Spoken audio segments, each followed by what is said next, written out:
Tempo de reavivamento. Tempo de reavivamento. Abra sua Bíblia em Ezequiel 37. Vou pedir para ninguém conversar, ninguém ficar desatento, tá?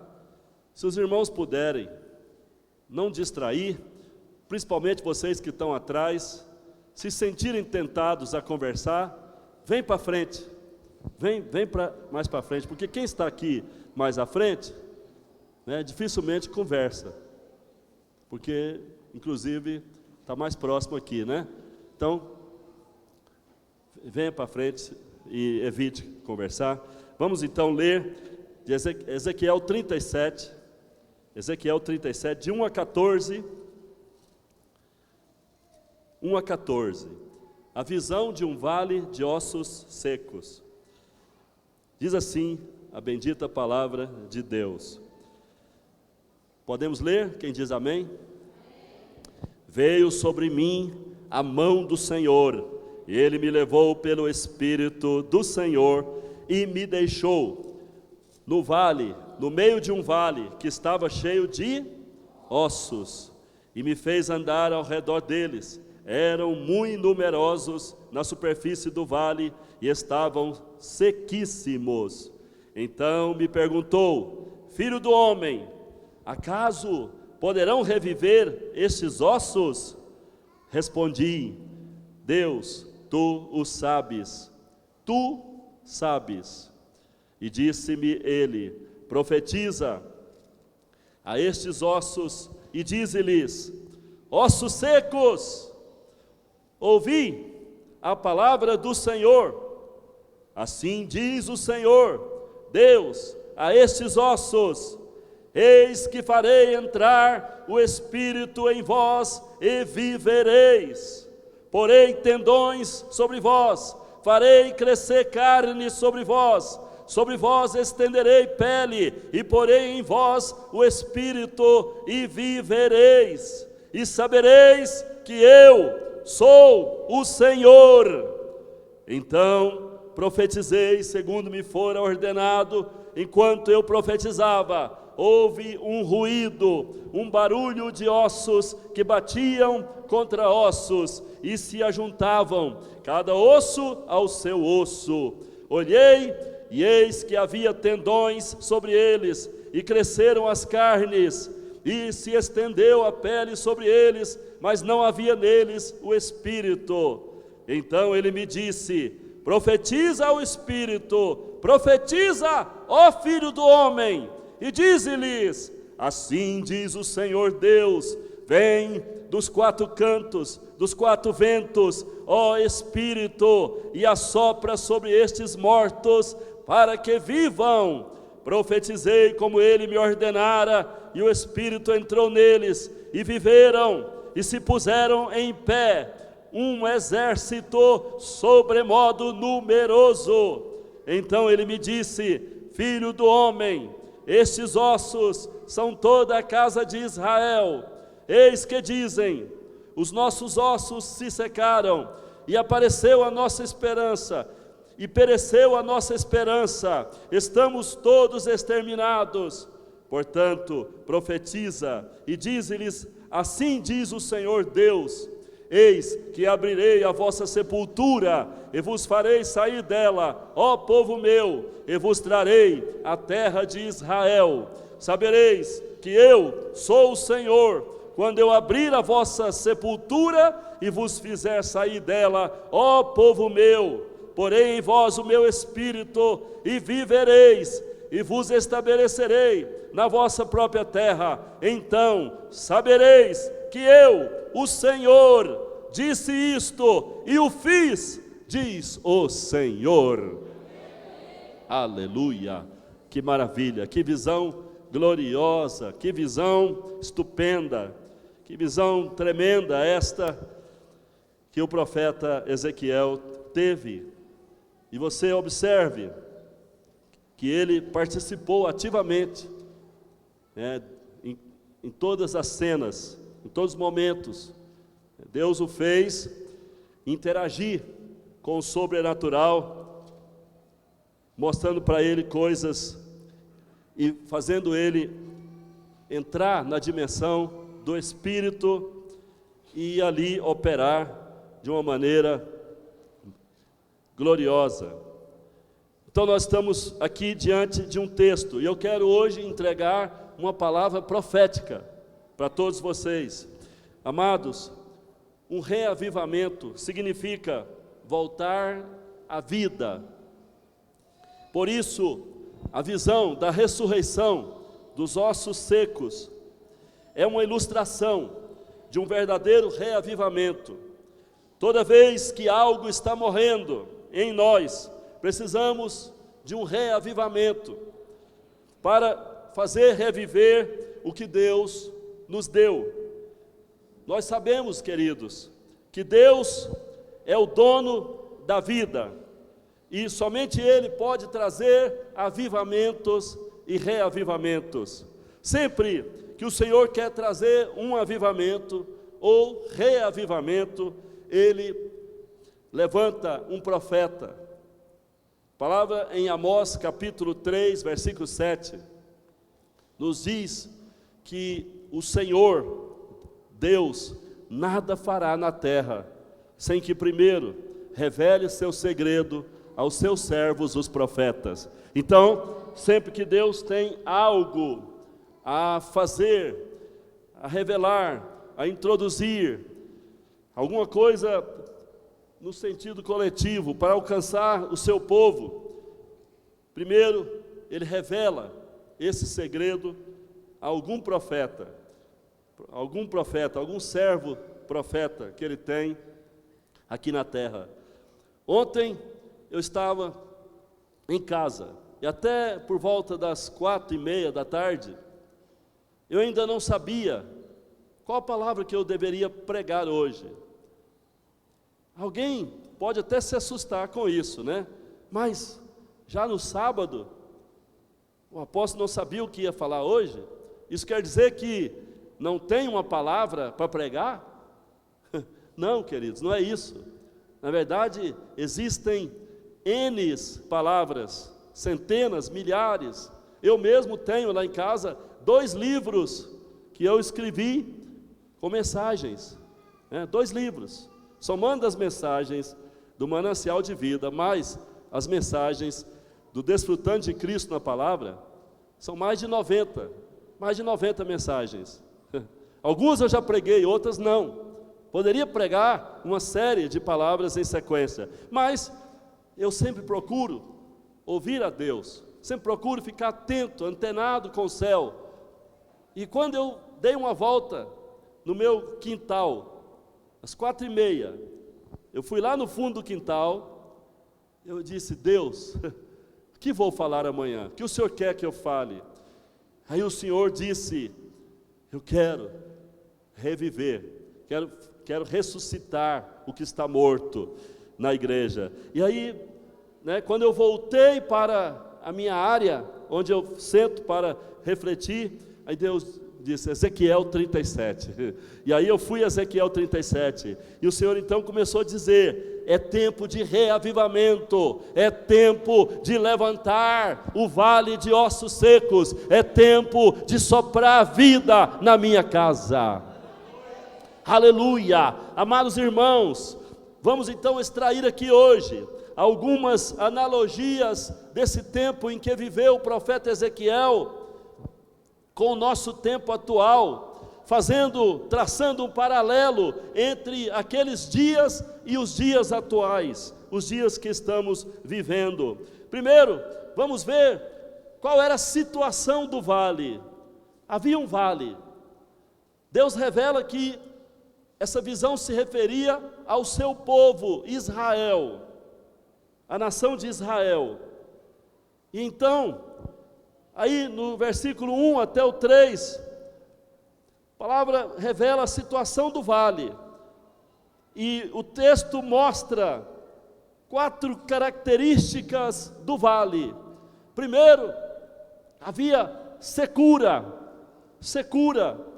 Diz o texto que os ossos, os esqueletos que estavam espalhados ali, eram sequíssimos. muito secos. O que significa? Isso demonstra que a morte estava presente ali há muito tempo. Segunda coisa que vemos, segunda característica de um vale de ossos secos.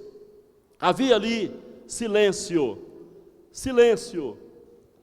Não havia ali nenhum ruído, tudo estava quieto, tudo estava silencioso naquele lugar. Também indicando a morte, a presença da morte. Terceiro, dureza. Além de sequíssimos, os ossos dos esqueletos estavam duríssimos, muito duros. O que significa? Eles estavam sem nenhum pingo de vida, né? Estavam totalmente envolvidos já pela morte, de tal modo que estavam duros. Quarto, vemos ali inércia, nada se movia naquele lugar, por causa da morte que imperava. Então perceba, irmãos, como é um vale de ossos secos. Perceba, é um lugar onde há secura, silêncio, dureza e inércia. Nada de vida, nada de movimento. Tudo quieto, parado, e nada que possa esboçar a esperança de um novo amanhã, um novo amanhecer. Sabe de uma coisa, irmão e irmã? Esse vale pode estar presente em muitas igrejas atuais. Esse vale pode estar presente em muitos lugares por onde eu e você temos passado. Quem sabe em muitos ministérios atuais, quem sabe até na sua própria rede, na sua célula, família, e quem sabe até mesmo na sua vida pessoal. Quem está vendo você não consegue ver vida, não consegue perceber nada que possa acrescentar, que possa trazer soluções.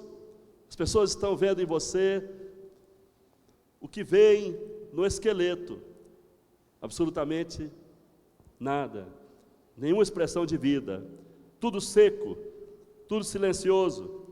Você não consegue mais falar de Jesus, falar de Deus, fazer uma oração cheia de alento. As pessoas olham e veem dureza, rispidez, inércia, tudo isso.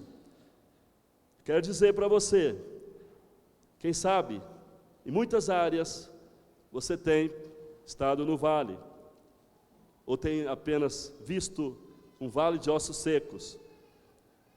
O texto mostra que o profeta Ezequiel, ele teve percepções de vários sintomas de morte.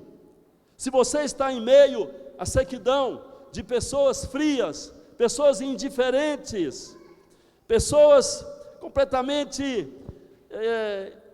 frias emocionalmente, frias espiritualmente, se você está em meio à indiferença do silêncio, à dureza de corações que não se quebrantam jamais, então, você está no vale de ossos secos. Quem sabe, você tem visto tanta gente que ouve a palavra, mas não se quebranta, não recebe, não se deixa tratar, não se deixa vivificar.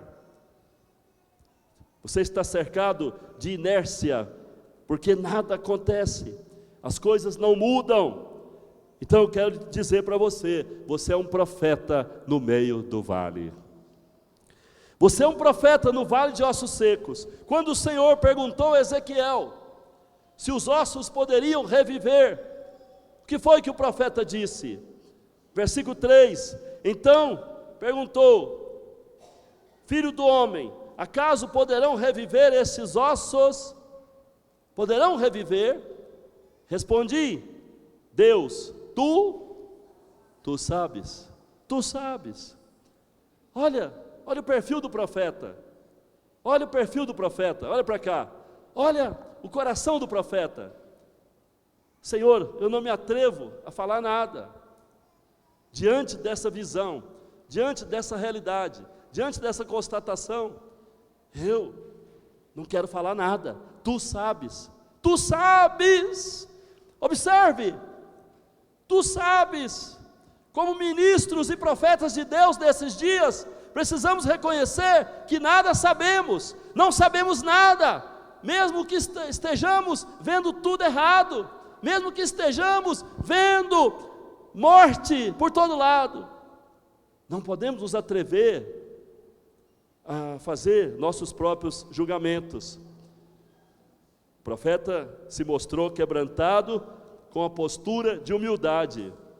Ele olhou para tudo e disse: não falo nada, Deus sabe tudo, Deus há de me ensinar algo, Deus há de fazer algo. Sabe, irmãos, essa é uma postura de quebrantamento, de humildade. Nesse tempo nós temos que ter essa postura. Eu pergunto, será que você tem tido essa postura diante do Pai? Quantas pessoas há que têm ouvido tanto de Deus, que têm ouvido tanto a respeito do que Deus fez, do que Deus faz, pode fazer? Quantas pessoas nessa igreja têm sido, por vezes, admoestadas, por vezes advertidas, exortadas, por vezes tratadas, mas nada muda, nada acontece nas suas vidas, na sua vida. Por quê? Por que será? Por que isso está sendo assim? Olhe para o seu irmão, para a sua irmã, seu vizinho aí, diga: qual é o seu vale de ossos secos? Fala para ele, não importa, irmão, onde você esteja, seja um profeta no seu vale. Fala de novo, seja um profeta no seu vale. Cada um de nós nessa noite vai rodear o seu vale. Cada um de nós nessa noite vai caminhar no seu vale. Cada um de nós nessa noite será um profeta de Deus do seu vale. O Senhor nos chama nessa noite para profetizar. Segundo lugar, o que é que nós vemos nessa visão? Nós vemos as atitudes do profeta lá no vale. Se o irmãozinho puder acompanhar o que eu estou pregando aqui, queridinho, tá? Para a gente seguir certinho, tá bom? Não ter nenhuma lenca na hora que o Espírito estiver ministrando, vai ser bom. Segunda coisa que nós vemos aqui é o quê? As atitudes do profeta. As atitudes do profeta. Quais eram as atitudes do profeta no vale? Ele percebeu tudo o que eu falei aqui.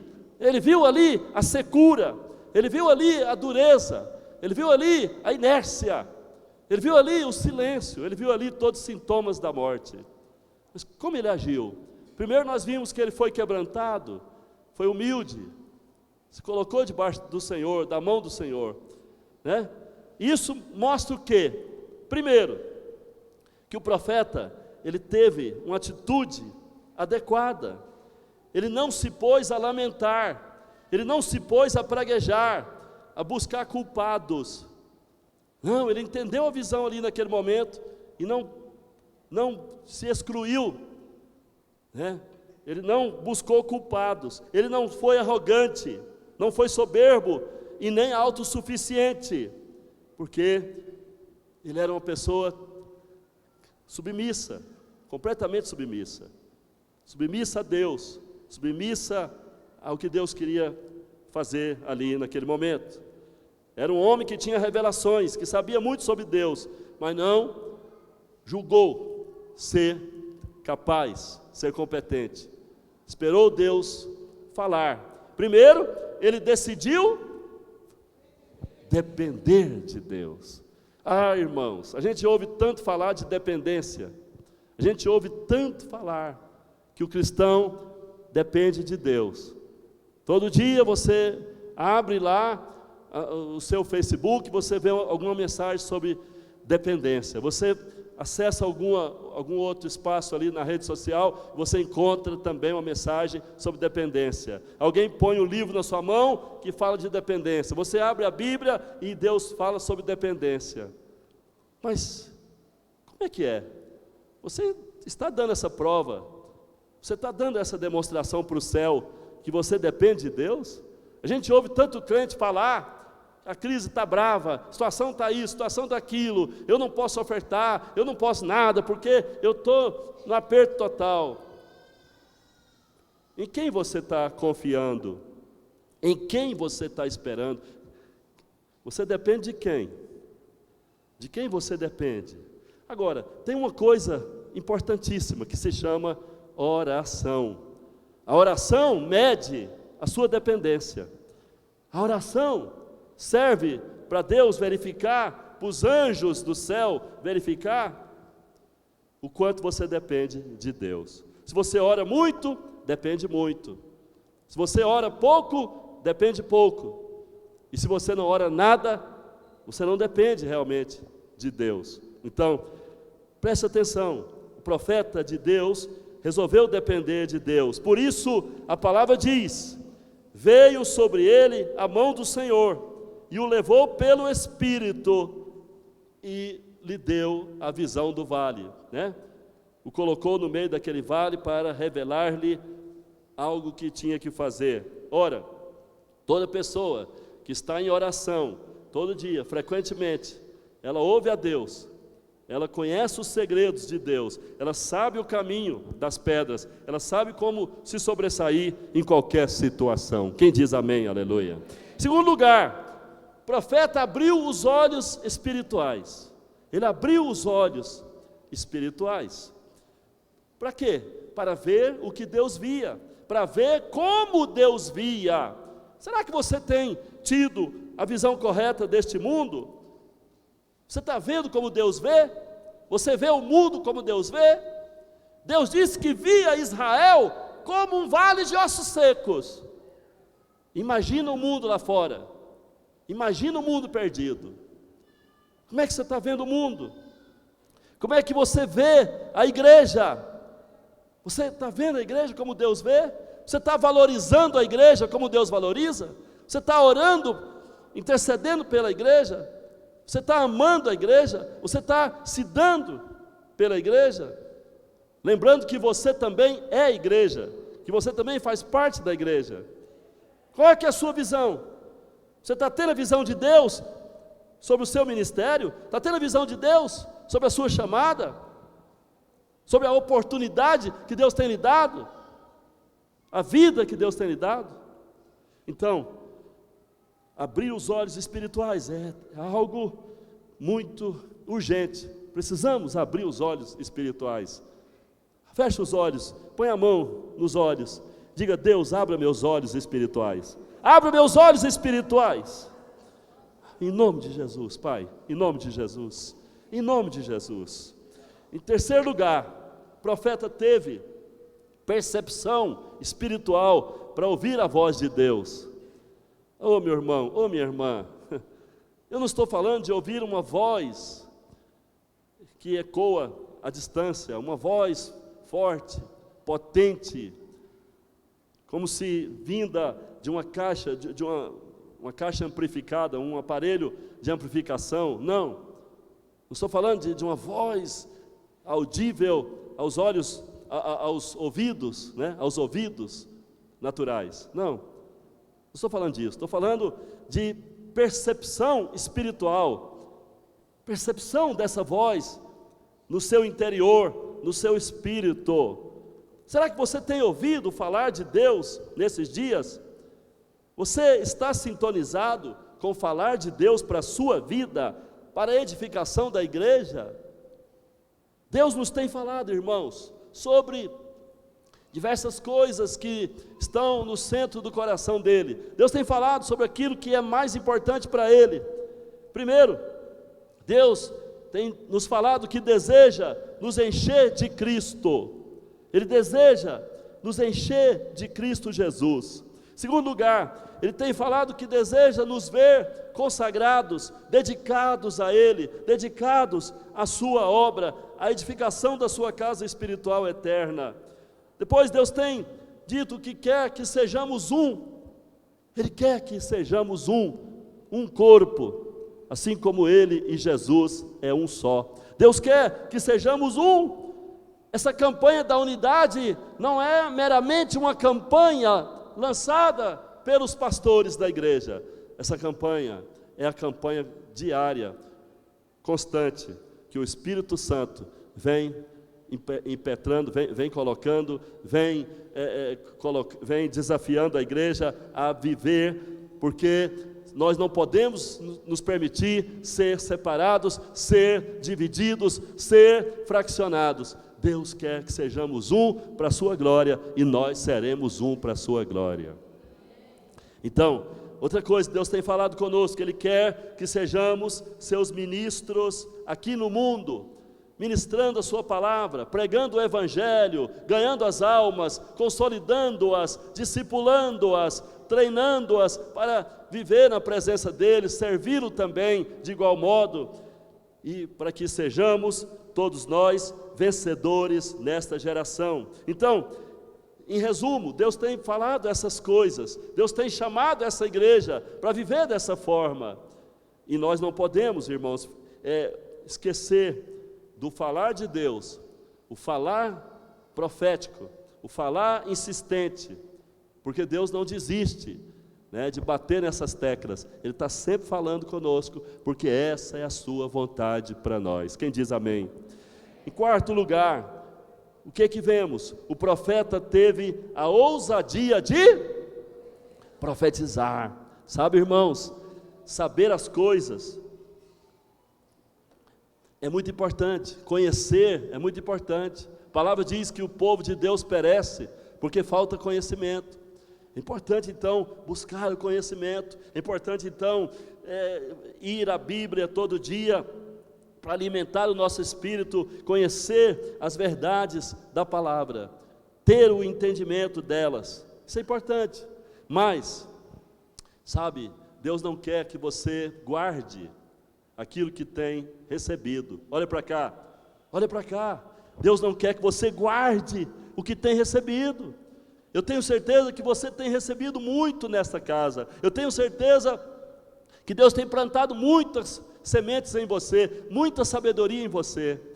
Eu conversava com a irmã Telmi anteontem, e eu dizia para ela: irmã, quanta coisa Deus tem plantado em você, né, Telmi? Quanta sabedoria, quanta luz, quanto entendimento, quanta revelação, quanta bênção, quantas coisas profundas Deus tem revelado, quantos segredos Deus tem dado a conhecer a ela. Mas não é só a ela, eu tenho certeza que não é só a ela. Todos quantos têm estado aqui nesta casa, têm ouvido a palavra, têm semana após semana meditado na mensagem, no texto, na palavra que nós temos trazido através aqui da ministração de domingo e também na célula. Tenho certeza que muitas bênçãos, muitos conhecimentos, muitas revelações têm entrado no seu espírito. Mas o que você tem feito disso? O que você está fazendo com essas coisas? Deus quer que você exteriorize, que você ministre, que você pregue, que você fale, que você dê a conhecer, porque há milhares e milhões e bilhões de pessoas que não sabem 1%, não sabem nada. São como aquele povo de Nínive que Jonas foi enviado a pregar, um povo ignorante, que não sabia discernir a mão direita da mão esquerda, um povo totalmente em trevas. Deus está dizendo a você hoje: você tem muito a ministrar, muito a profetizar.